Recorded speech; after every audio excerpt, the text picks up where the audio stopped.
Welcome to Paul Weiss Waking Up with AI, a podcast from Paul Weiss featuring your host, Katherine Forrest.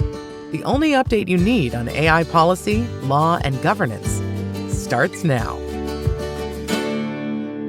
Hello and welcome to Paul Weiss Waking Up with AI. I'm Katherine Forrest. And I'm Scott Caravello. Katherine, big announcement here today. Well, okay, drum roll. I actually have a question that will have to precede your very big announcement. And I know that our audience is like on the edge of their seats. Did the bride make it to the church on time or wherever people were getting married? She sure did. It all went off without a hitch. Best man speech crushed. Was that you? Yeah, it was me. That was me. Not a dry eye in the house, lots of laughs. So things are looking up. Things are going well. All right, that's fantastic. Now, to your point, drum roll. Okay, Scott, do you hear my drum roll? Yeah, loud and clear. We are now able to add links to the sources we discussed in an episode. And so we're going to be doing that by adding live links into the descriptions on the Spotify and Apple podcast versions of the show. So please, check that out if you're interested in some more reading based on what we've been discussing. Should be super informative. It'll be great. Oh, that's fantastic. So we actually had an audience request that came in from India and then also from LA. So we got two separate audience requests to actually link some of the materials that we talk about when we actually mention a specific article or something like that, to actually link them in. And Scott, you've fulfilled our users like their wildest dreams, or our audience members' wildest dreams. I wasn't going to let people down. I said I was going to be careful with listener trust after I lied about going to bed before midnight on New Year's Eve. So, this is my redemption shot. And obviously a big thank you to the folks on the Paul Weiss team who have helped us make that happen. Oh my God, they're the best. They're so much the best. They put up with us, Scott, which is all anybody can ask for. All right, now let's turn to the business at hand, which is we've got really two very different but interesting topics today. The first one up is something that we've talked a little bit about before, and that's world models, but there's a super interesting post. Really, I'd call it sort of like a blog post from IBM that came out in the late part of March that we want to highlight. And we'll talk a little bit about world models and what IBM is saying about world models and use cases for world models. The blog is entitled Beyond Language: Why World Models Could Be the Next Frontier for Enterprise AI. So we'll do that. And then our second topic is I just could not stop thinking about that new Anthropic Mythos, or Mythos, right? Totally. It's some serious news. Right. It's a apparently very, very high capability AI model. And there was some information about it that's been recently leaked. Let's start from first principles, which is what's a model? We've talked about world models in the past. And so a world model is a model of the world. In AI speak, it's a sort of representational model of the world. How does the model learn about a world if it's not embodied like robotics? It's not actually living and existing and walking down the streets like, I am or you are. So a model, it's like a representation of how the world works. You have Lego models of houses or boats, and you've got language models that are representations of language, and that is sort of like the beginning point for world models. Yeah, and so just to sort of flesh that out a bit further, right?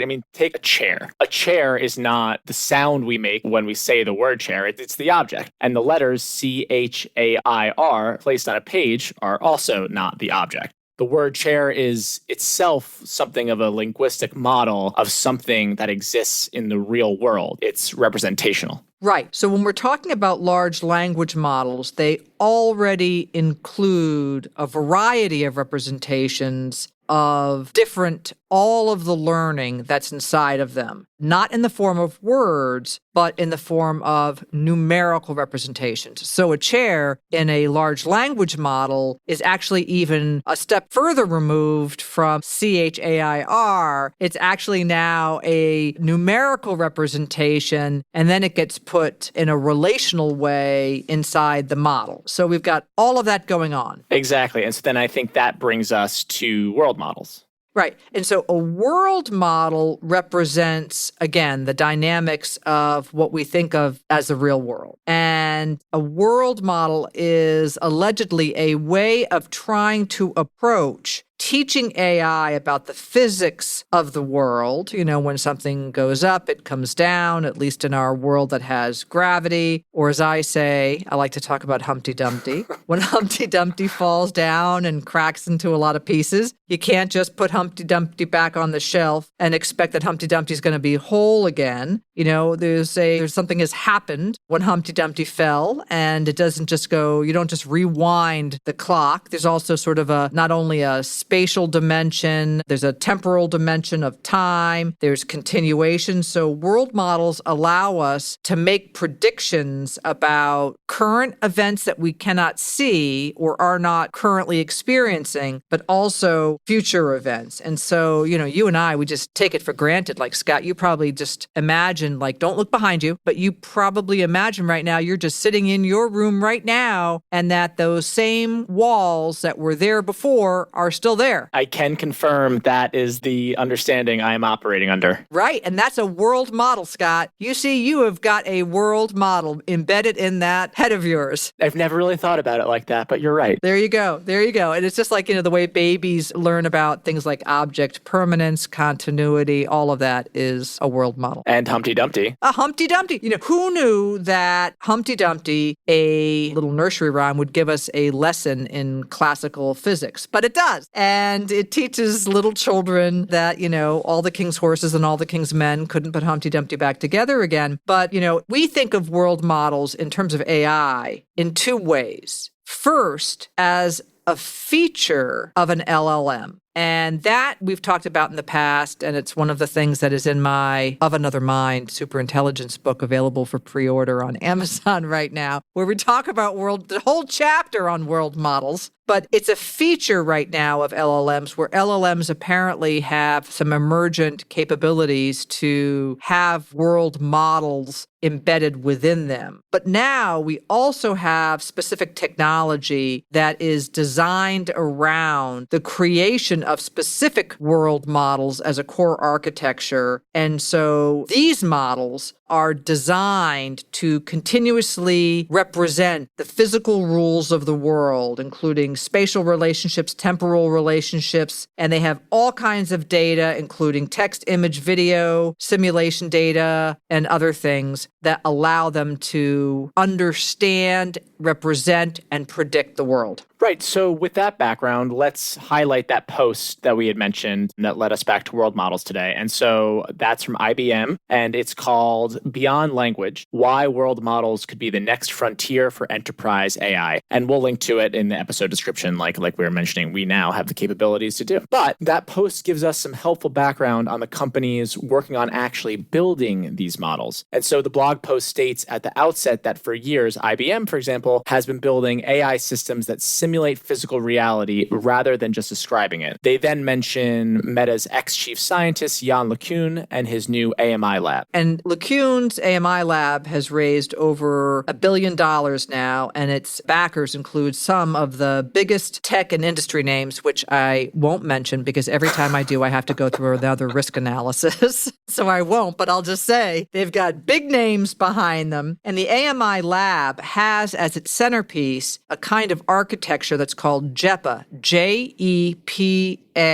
which stands for Joint Embedding Predictive Architecture. And this JEPA architecture trains AI systems to create representations of their environments. And so this is really far from basic word prediction that you have with just transformer architecture. And it's something really entirely different. And it's looking at the world and representing the world in terms of all of the physical dimensions and ways in which our exterior world comes together. Right. So JEPA is designed to understand what is happening in a given state or environment. Just as one example, say that you have an outstretched hand on one side of a frame and then a glass of water on the other. And so the model that's based on this JEPA architecture is seeking to understand that the hand is about to grab the cup. So if I have a piece of pizza in one frame and a hand in another frame, does the JEPA architecture predict that I will grab that piece of pizza? I think that example would work just as well. Okay, I want to go on to another one. How about a margarita that's got really great tequila in it? And I have that in one frame, and then I have my hand in the other frame. Is the JEPA architecture going to suggest that I'm going to reach across and grab that margarita?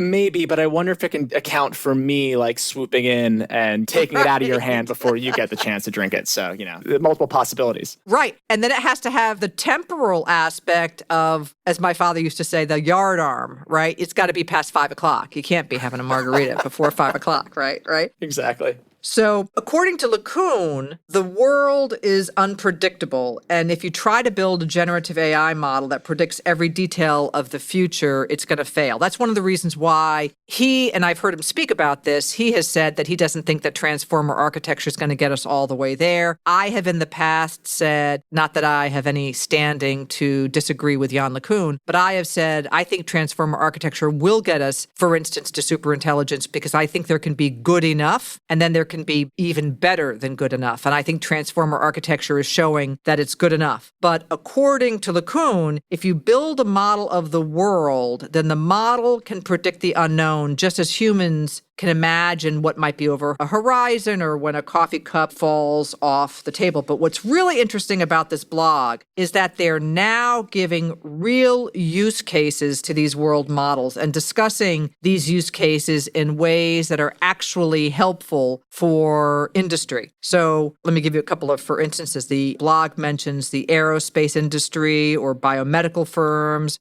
It focuses on the way in which both the micro and the macro can be predicted with the world model. So there's a Danish infrastructure management firm that's trying to prolong the lifespan of aging infrastructure. And the IBM blog talks about the way in which world models can help generate thousands of trajectories that can learn how physical assets change between one state and another, depending upon different things that happen, and can make predictions based upon that. And then there's a whole NASA example where IBM and NASA are using world model-like constructs, to predict the evolution of different kinds of atmospheric conditions. So it's interesting stuff because of these real use cases. But, maybe we should do an episode on JEPA, on Jan LeCun's JEPA. And I think I even told the audience once that we had done an episode on JEPA and we had not, but I think we should. Oh, 100%. All right, let's go on to Anthropic. Yeah, so I'm happy to just take that one. And so Anthropic has been up to a lot, as you can see, all over the news. Anthropic released Claude Opus 4.6 on February 5th, which is, I can't believe that was only 2 months ago. It feels like forever in the world of AI. There's so much happening. Your friend wasn't even married then. It's so true. I was barely back from New Orleans the first time at that point. But they released Claude Opus 4.6 on February 5th, which is arguably one of the most powerful models out there. They then released more than a dozen updates to all kinds of things. And so on March 26th, we had the big event, which was a leak of literature from Anthropic describing their newest and not yet released model, Mythos. And Mythos seems like it's going to be a very big deal. Right, absolutely. I've been watching what I can on YouTube about it and also reading about it on various sites. And this is apparently all from a leak that came out of Anthropic. People are speculating, was it purposeful, was it not? It really doesn't matter. What's interesting is the content and what information we have about Mythos or however it's pronounced is that it's going to be, or at least this information suggests it's going to be a meaningful step change above Opus 4.6 and Anthropic's most capable model so far. Yeah, and just to sort of put it in perspective, because Claude Opus 4.6 is really itself an incredibly capable model. It performs exceptionally well on all of the benchmarks. It really does. And so one of the standout points of this Mythos I'm just going to choose Mythos, right? I'm just going to choose my pronunciation right now. I'm choosing Mythos over Mythos. So one of the standout points of Mythos appears to be its cyber capabilities. And in the leaked literature, it was described as being able to find and reason about various kinds of cyber vulnerabilities. And this could be very useful to companies and everyone who was interested in figuring out whether or not certain kinds of code or models or apps have cyber vulnerabilities, figuring out what they are, how to protect themselves. But, you're always a little bit worried when you've got such strong cyber capabilities that in the wrong hands or used in the wrong way, it could also lead to some, cyber vulnerabilities. But there's a lot of work, I'm sure, that's being done right now to harden those guardrails. Right. And then in addition to cyber, the model is also apparently blowing out of the water some of the coding and reasoning capabilities of earlier models. Right. That's one of the reasons why we understand that the name has been changed from Mythos, which is a totally new name to the Anthropic family of models, from Opus. The suggestion is that it's to sort of demonstrate through that name change a different level of model. And there's also, related to Mythos, a model that is named Capybara. And again, I have no idea how to really pronounce capybara. But that's also part of a more efficient and a little bit of a step down from the Mythos model, but above the Opus 4.6. Do you know what a capybara is? It's a large-ish rodent. Right, but it doesn't look like a rodent, okay? I just want to tell you, capybaras, they're sort of cute, and they get along socially with other people. Don't look it up. I see you looking it up right now on your phone. No, I'm totally looking it up.